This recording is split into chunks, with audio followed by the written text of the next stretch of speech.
Assalamualaikum warahmatullahi wabarakatuh. Perkenalkan, nama saya Gabriel Gonzalez Restorus dengan NIM akhiran 033 dari kelompok 4 pada tutorial statistika 2 di modul yang keempat ini, yaitu analisis of variance. Pada kesempatan kali ini saya akan menyelesaikan suatu study case mengenai permasalahan yang dapat diselesaikan menggunakan ANOVA di tugas mingguan di shift yang kedua, yang mana untuk study case itu ada dua. Di study case yang pertama yaitu PT Osik Jaya merupakan perusahaan manufaktur botol plastik yang memiliki 4 shift produksi, yang mana manajemen ingin mengetahui ini apakah terdapat perbedaan rata-rata perbedaan jumlah produk cacat yang dihasilkan pada setiap shift produksi, yang mana pengamatannya dilakukan selama 5 hari, yang mana ini dapat diselesaikan menggunakan ANOVA one way dengan tingkat signifikansi 0,05. Nah, ANOVA one way itu digunakan untuk mengetahui nih apakah terdapat perbedaan rata-rata yang signifikan antara 3 kelompok data atau lebih yang dipengaruhi oleh satu faktor atau variabel bebas. Yang mana di sini untuk faktor atau variabel independennya itu adalah shift produksi. Kemudian variabel dependennya atau variabel yang dipengaruhinya itu adalah jumlah produk cacat. Yang mana dari soal nomor 1 ini kita bisa membuat hipotesis awal, yang mana hipotesis atau H0-nya itu adalah tidak terdapat perbedaan rata-rata jumlah produk cacat antar seluruh shift produksi. Nah, kemudian H1-nya itu berarti terdapat perbedaan rata-rata jumlah produk cacat pada minimal satu shift produksi, seperti itu. Yang mana untuk soal nomor 1 ini bisa selesaikan menggunakan software RStudio. Dan di sini kita perlu menginput terlebih dahulu untuk data ke dalam Excel agar bisa dibaca, yang mana diubah yang dari data tadi ke samping itu jadi tiap kolom seperti ini. Untuk tiap kolomnya itu merepresentasikan satu variabel. Dan kita perlu membuat juga project yang sama seperti ini nih, satu project agar nanti bisa dibaca si file Excel ini, seperti itu. Yang mana untuk membuat project itu bisa klik file, new project, kemudian nanti pilih existing directory, kemudian pilih folder yang terdapat file Excel tadi. Nah, kemudian ini juga saya sudah menyiapkan sintaksnya, dan karena saya sebelumnya pernah menginstal untuk package ini, jadi saya langsung mengaktifkan saja terlebih dahulu. Yang mana untuk package read Excel ini untuk membaca tadi file Excel tadi, dan juga package car ini atau companion to applied regression itu digunakan untuk menguji homogenitas dan juga normalitas, yang merupakan asumsi dasar pada pengujian ANOVA ini atau analysis of variance. Kemudian kita bisa langsung saja menginput data Excel-nya, kemudian memastikan variabel faktor yang dependen dengan sintaks sebagai berikut. Yang mana shift produksi itu merupakan S faktor, dan juga jumlah produk cacat itu S numeriknya atau respon dari perlakuan yang diberikan oleh faktor ini, faktor shift produksi. Kemudian kita bisa menguji homogenitas sebagai asumsi dasar yang pertama, dan dari menggunakan Levene test ini maka dapat diuji nih homogenitas variansinya itu adalah dilihat dari F-value. F-value itu adalah nilai di mana rasio antara variasi yang disebabkan oleh faktor pelakuan terhadap variasi residual ini, di mana apabila F-value-nya itu semakin besar, maka pengaruh faktor terhadap variabel dependen atau variabel jumlah produk cacat di soal nomor 1 ini semakin tinggi juga, seperti itu. Dan juga di sini bisa lihat juga dari nilai p-value-nya itu sebesar 0,9388, yang mana di atas 0,05, yang berarti itu datanya berdistribusi normal, sehingga bukan berdistribusi normal tapi variansinya itu homogen, sehingga tidak terdapat perbedaan varians yang signifikan antara shift produksi. Kemudian varians data jumlah produk cacat pada setiap shift itu juga berarti bersifat homogen, sehingga asumsi homogenitas ini terpenuhi untuk ANOVA one way dan dapat dilanjutkan untuk pengujian normalitas dengan menggunakan Shapiro-Wilk. Yang mana di sini juga dapat dilihat untuk nilai Shapiro-Wilk nilai statistik Shapiro-Wilk itu 0,94627, yang mana dia mendekati 1, yang berarti datanya itu berdistribusi normal. Dan di sini juga dilihat p-value itu di atas 0,05 yaitu 0,314, sehingga dapat disimpulkan bahwa data jumlah produk cacat ini berdistribusi normal. Dan asumsi normalitas ini juga terpenuhi, sehingga dapat dilanjutkan ke penyusunan model ANOVA. Nah, dari penyusunan dari tabel ANOVA ini dapat terlihat nilai degree of freedom-nya, sum square-nya, dan juga kita bisa fokusin ke F-value dan P-value-nya untuk melihat apakah terdapat perbedaan jumlah produk cacat pada setiap shift pada antar shift produksi, yang mana F-value-nya ini kan sangat besar, 31,65, yang berarti dia menunjukkan terdapat perbedaan rata-rata jumlah produk cacat yang signifikan antar shift produksi, dan ini juga didukung dengan nilai p-value yang di bawah 0,05 yaitu 5,83 dikali 10 pangkat min 7, sehingga dengan demikian H0-nya ditolak dan juga H1 diterima, yang berarti shift produksi ini, variabel shift produksi ini memberikan pengaruh yang signifikan terhadap jumlah produk cacat pada PT Osik Jaya ini.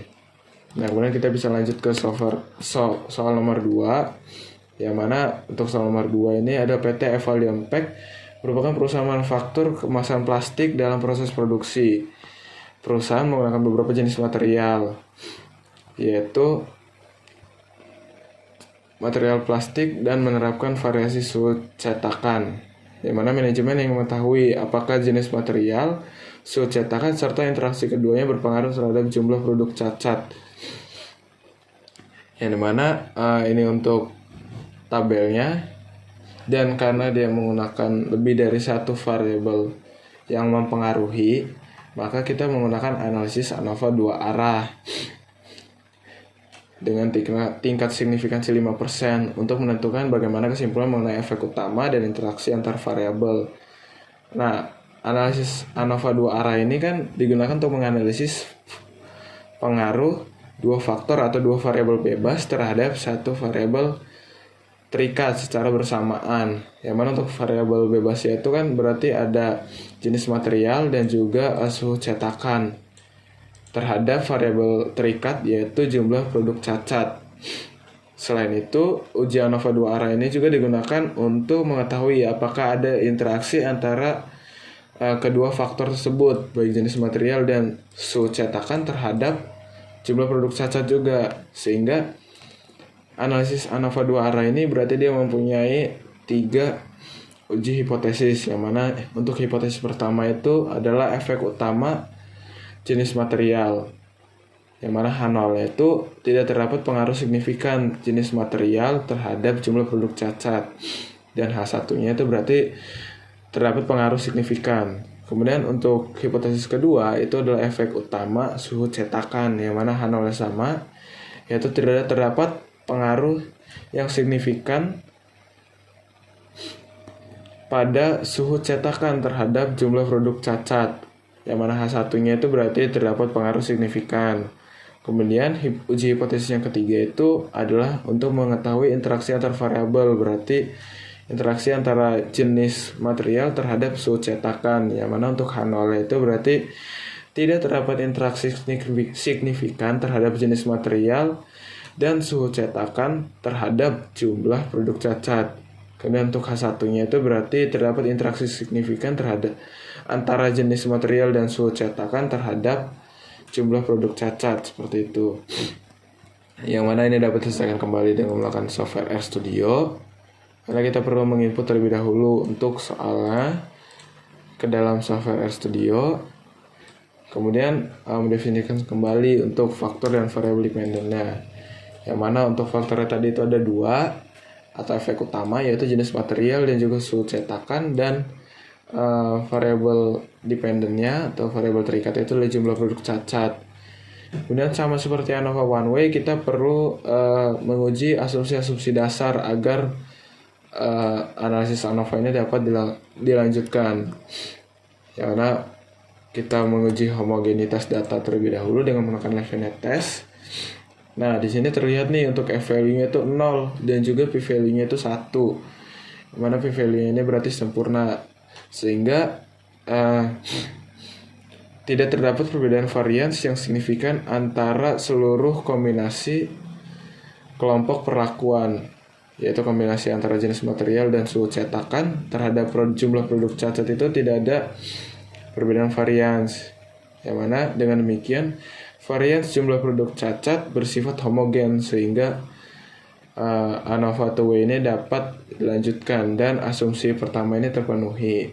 Kemudian kita lanjut ke uji normalitas dengan menggunakan Shapiro-Wilk, yang mana di sini terlihat juga untuk nilai Shapiro-Wilk-nya itu hampir mendekati 1, yang berarti datanya itu berdistribusi normal, dan juga p-value-nya itu di atas 0,05, yang berarti lagi-lagi H0 itu gagal ditolak, sehingga dapat disimpulkan bahwa data jumlah produk cacat ini berdistribusi normal. Dan dengan demikian asumsi normalitas itu terpenuhi dalam pengujian ANOVA 2 ini dan dapat dilanjutkan ke penyusunan model ANOVA. Yang mana untuk penyusunan model ANOVA itu dengan menggunakan sintaks LM atau linear model untuk mencari pengaruh antara kombinasi jenis material dan suhu cetakan terhadap jumlah produk cacat. Dan karena tadi kita mempunyai 3 uji hipotesis, maka di sini juga terdapat 3 juga untuk nilai F value dan juga P value-nya pada tabel ANOVA ini. Yang mana yang pertama itu efek utama jenis material, yang mana di sini F value-nya tuh 36 dan P value-nya itu 5,12 kali 10 pangkat min 7. Dan karena F value-nya ini di bawah 0,05 dan F value-nya itu cukup tinggi, maka jenis material ini berarti memiliki pengaruh yang signifikan terhadap jumlah produk cacat, sehingga H1 diterima dan juga H0 itu ditolak. Kemudian lanjut ke uji hipotesis kedua, yaitu efek utama suhu cetakan, yang mana itu nilai F value dan P value itu sama, berarti H0 itu ditolak dan H1 diterima, yang berarti suhu cetakan ini memiliki pengaruh yang signifikan terhadap jumlah produk cacat. Kemudian di sini kita ingin mencari apakah ada interaksi antara jenis material dan juga suhu cetakan terhadap si jumlah produk cacat. Namun di sini dilihat bahwa nilai F value-nya itu 0 dan P value-nya itu 1. Yang berarti nilai ini nih di atas 0,05 dan F value 0 ini menandakan bahwa tidak terdapat interaksi signifikan antara jenis material dan suhu cetakan terhadap jumlah produk cacat. Nah, berarti dari pengujian ANOVA ini dapat disimpulkan bahwa jenis material dan suhu cetakan itu sama-sama berpengaruh signifikan terhadap jumlah produk cacat. Namun interaksi keduanya itu tidak terdapat pengaruh yang signifikan terhadap jumlah produk cacatnya, seperti itu. Mungkin itu saja untuk penyelesaian tugas mingguan shift kedua di modul yang keempat. Kurang lebih mohon maaf.